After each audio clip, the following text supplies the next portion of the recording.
big sofa is worth over $70 billion, and yet there's almost no standardized grading system for sofa quality. That means two sofas with identical price tags can have completely different lifespans, and if you're shopping by looks alone, then you have almost no way of knowing which one you're getting until it starts sagging. So let me just say this, never, and I mean never, pick a sofa just because it has the aesthetic you've been saving on Pinterest. That's the easiest thing to dress up. Behind that showroom finish, there's a long list of things you need to check. So before you drop thousands on a sofa that's barely gonna last, then let's go over what you need to know.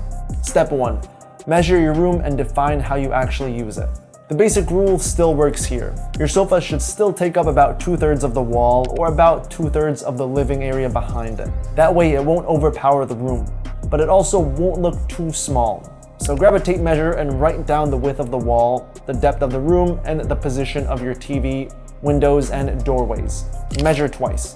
Don't just eyeball it and hope for the best. A sofa is one of the biggest purchases you'll make for this room, so the wrong size can turn into an expensive mistake. And I really don't want you to learn that the hard way. But here's the part that matters even more.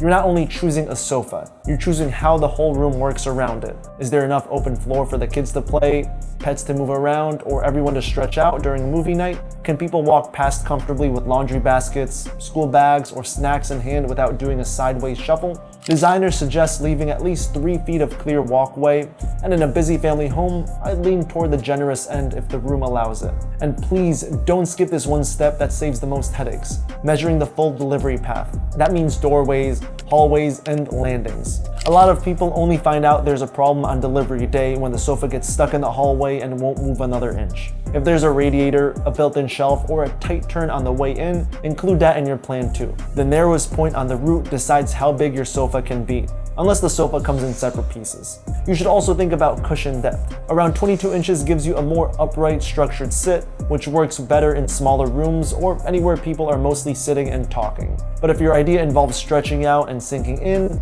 then moving closer to 26 inches will feel much more relaxed. Seat height matters as well. At around 16 inches, you sit quite low to the ground, which can be comfortable for lounging, but it may be harder to stand up from, especially for older adults or anyone with knee or back issues. And once I know the footprint I've got to work with, the next step to focus on is shape. Step 2. Settle on a style that fits both your taste and your space. Style choices go wrong fast when you start with the display room and only later remembering what your living room actually looks like. The store is designed to make almost everything look beautiful. High ceilings, perfect lighting, carefully chosen accessories. And at home, the sofa has to live with real walls, real clutter, and real family life. So the first question isn't which sofa looks nice, but which sofa looks like it belongs here. If your room has a modern, minimal, or mid-century direction, then the sofa should bring it in order. Go for a clean silhouette, slimmer arms, and legs that lift it slightly off the floor. These details keep the sofa crisp and light, so it frames the room without making it look heavy. But if your space leans more into Pandy, organic modern, or warm Scandinavian, the sofa can have a gentler profile. Think rounded edges, deeper cushions, and fabrics with a softer hand. Now you still want the shape to be clean, just not so sharp that it breaks the calm rhythm of the room. Then there's color, and this is where a lot of people make the same mistake. You walk into a showroom, fall in love with a bright white sofa, and for a moment, you completely forget that you also have kids, snacks, and maybe a pet waiting at home. So my honest advice, keep the sofa simple and let the room carry the personality. A solid, simple color is like a good pair of jeans. You can change the top 1,000 times and it still works. But the real plot twist is the shade. Pure white is the Instagram fantasy.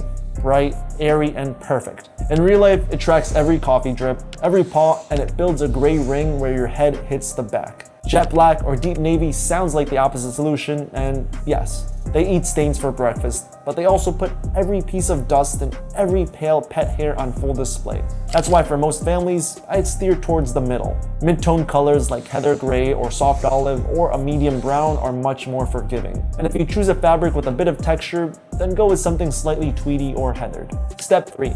Select the right sofa type for your specific needs. Now there's a few common layouts to choose from. First, the classic 3 or 4 seater. It sits neatly against the wall, keeps the rest of the room open, and works especially well in narrower living rooms. It's also a flexible choice if you think you might add armchairs later on, since they can easily be turned toward the TV, the fireplace, or wherever people naturally gather. Next are smaller love seats. They seat too comfortably and can tuck neatly under a window or into a corner. And many families also pair a large sofa with a love seat, so one spot stays quiet for reading, while the main sofa holds the TV crowd. A modular sofa is another great option if you want flexibility built in. And instead of one large frame, it's made from separate sections that connect together.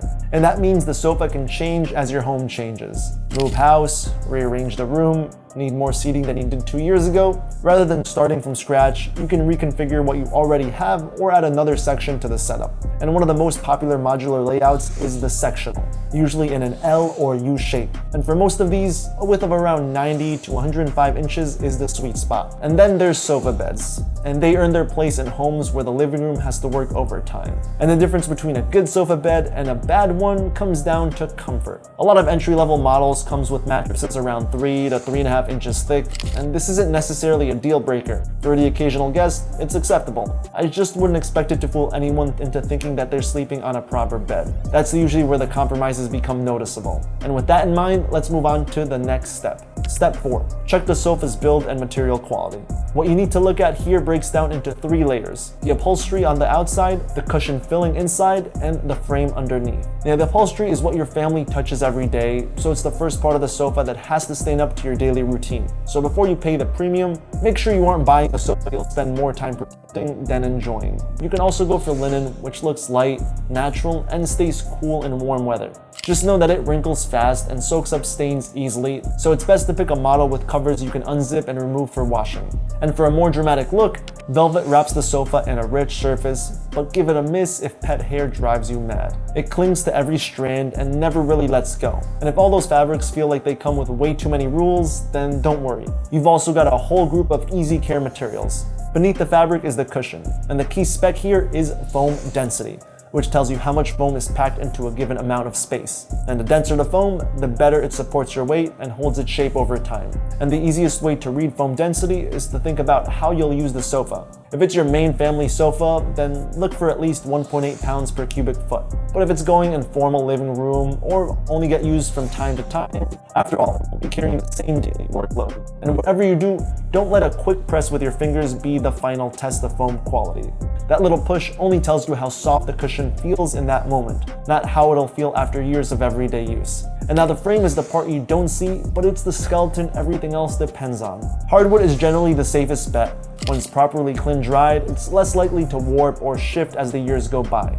Furniture-grade plywood can be a perfectly good option, and the best versions use multiple layers bonded together with the grain running in different directions, which helps keep the frame stable over time. The key thing is not to get distracted by the word wood. The product page can say wood frame, but that can mean very different things once it's hidden under the fabric. And this is where I'd be cautious with very thin plywood. The thinner it gets, the harder it becomes for the frame to resist twisting from everyday stress. And as for particle board and MDF, they're fine in places that aren't doing much work. But for the parts that carry the real weight, like the arms, base, and middle support, I'd rather see something sturdier underneath. So you've seen a good of what separates a good sofa from a bad one on the inside.